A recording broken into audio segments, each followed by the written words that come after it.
تو جب وہ اس کے پاس آیا اور اس کے سامنے حال بیان کیا تو اس نے کہا، خوف نہ کر، تو ان ظالم لوگوں سے بچ نکلا ہے۔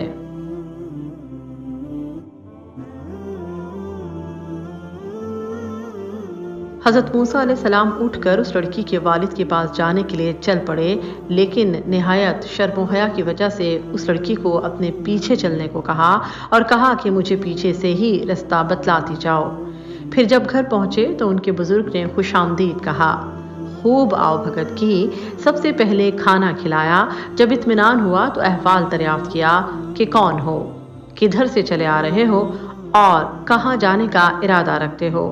ان سوالات کے جواب میں حضرت موسیٰ علیہ السلام نے سب احوال کہہ سنایا، یعنی بنی اسرائیل پر ہونے والے تمام مظالم، اور یہ کہ وہاں پیدا ہونے والی لڑکیوں کو کس طرح سے قتل عام کیا جاتا تھا، سب کی سب داستان سنا ڈالی، اور یہ بھی بتلایا کہ خود میری ماں نے میری جان بچانے کے لیے کیا کیا جتن کیے، اور مصر چھوڑنے کی وجہ بھی بیان کی کہ قتل کے باعث مصر چھوڑنا پڑا، اور وہ لوگ حضرت موسیٰ علیہ السلام کے خون کے پیاسے ہو گئے تھے اور ان سے جان بچا کر مدین چلے آئے، اور مدین داخل ہوتے ہی کنویں کا واقعہ پیش آیا۔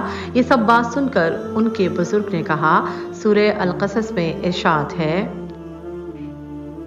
کچھ خوف نہ کرو، اب تم ظالموں سے بچ نکلے ہو۔ جب ساری گفتگو ختم ہو چکی تو لڑکی باپ سے کہنے لگی، ابا جان، اس اجنبی مسافر کو اپنے مویشی چرانے اور انہیں پانی پلانے کے لیے رکھ لیجئے۔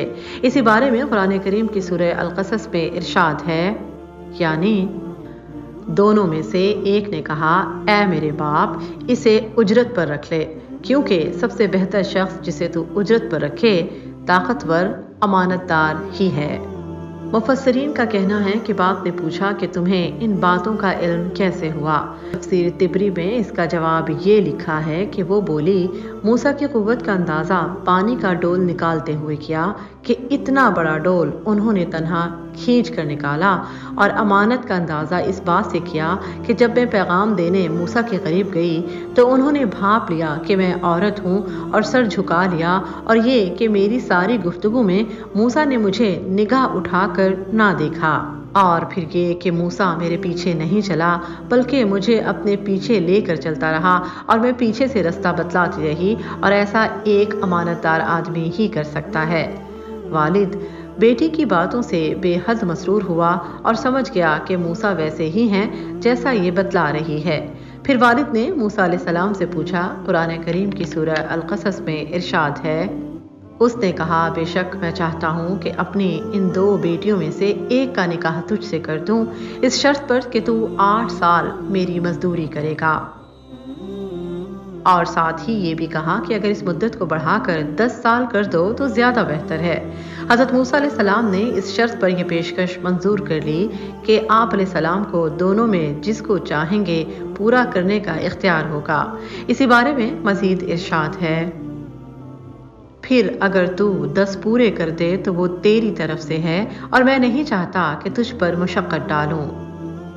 اس کے بعد دونوں جانب سے رضامندی کے بعد اس مدت کو حق مہر قرار دے کر آپ علیہ السلام کی اس لڑکی سے شادی کر دی گئی، اور موسیٰ علیہ السلام اس شیخ کی بکریاں چرانے لگے۔ اسی بارے میں سورہ القصص میں ارشاد ہے، اور اگر اللہ نے چاہا تو یقیناً تو مجھے نیک لوگوں سے پائے گا، اور اس کے ساتھ ہی ارشاد فرمایا، یعنی کہا، یہ بات میرے اور تیرے درمیان طے ہے، ان دونوں میں سے جو مدت پوری کر دوں تو مجھ پر کوئی زیادتی نہ ہوگی، اور ہم جو کچھ کہہ رہے ہیں اس پر اللہ گواہ ہے۔ موسیٰ علیہ السلام کے اس قول کا مطلب یہ تھا کہ میں جب 8 سال پورے کر لوں تو آپ کو مجھ سے 10 سال پورے کرنے کا مطالبے کا حق نہ ہوگا۔ قرآن کریم کی سورہ طٰہٰ میں اس مدت کو یعنی مدین میں قیام کے وقت کو یوں بیان کیا گیا ہے، پھر کئی سال تو مدین میں ٹھہرا رہا، پھر تو ایک اندازے پر آیا، اے موسیٰ، اور میں نے تجھے اپنے لیے خاص طور پر بنایا ہے۔ اکثر مفسرین کی رائے ہے کہ حضرت موسیٰ علیہ السلام نے اپنی مدت یعنی 10 سال پورے کیے۔ اس بارے میں بہت سی احادیث ہیں، مگر قرآن کریم کے کسی باب میں اس بات کا ذکر نہیں کیا گیا۔ مفسرین یہ بھی کہتے ہیں کہ مدت پوری ہوتے ہی آپ علیہ السلام اپنی اہلیہ کو لے کر مصر چل پڑے تھے، اور اس سال بکریوں نے جو بچے دیے تھے وہ سب کے سب موسیٰ علیہ السلام کے سسر نے آپ علیہ السلام کے ہمراہ کر دیے تھے۔ کچھ مفسرین کی یہ بھی رائے ہے کہ مصری آپ علیہ السلام کے انتظار میں تھے، جو آپ علیہ السلام سے قتل کا بدلہ لینا چاہتے تھے۔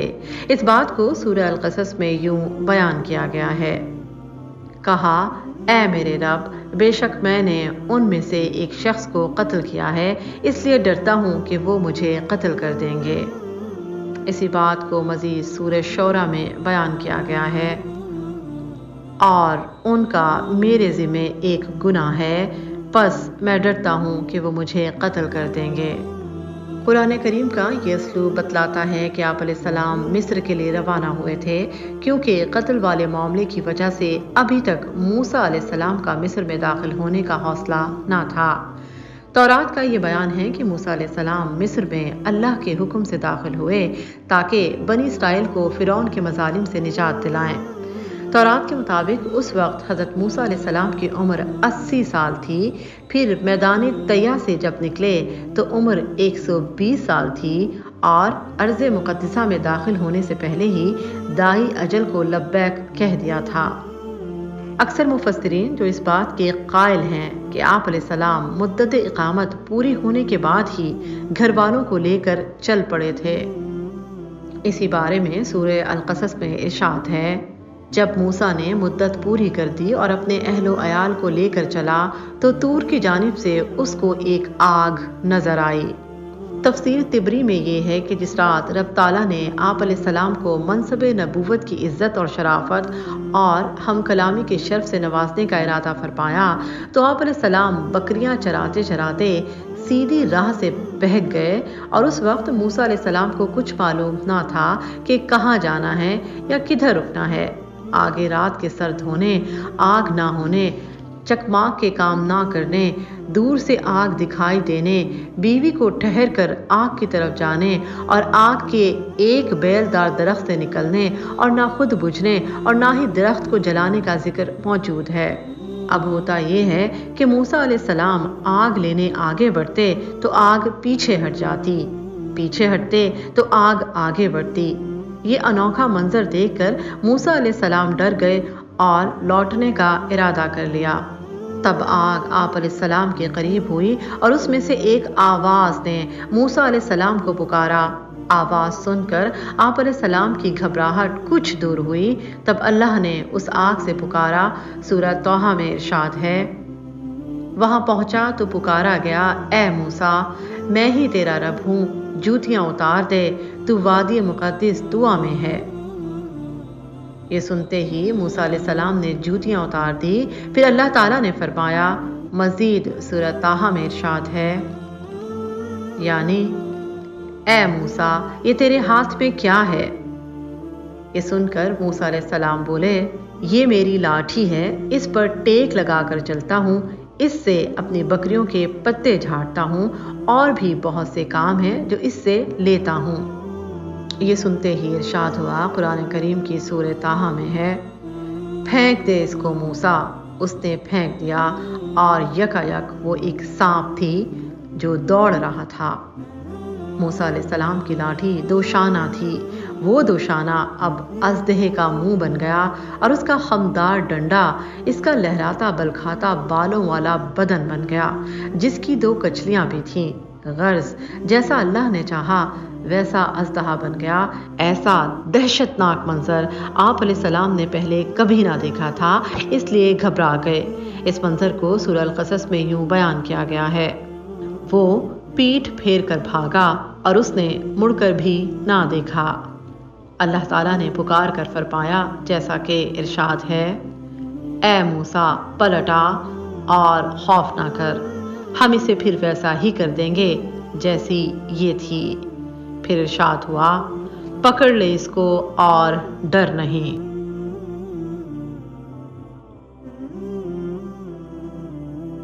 حضرت موسیٰ علیہ السلام کی کہانی کا چوتھا حصہ بہت جلد ہمارے یوٹیوب چینل پر نشر کیا جائے گا۔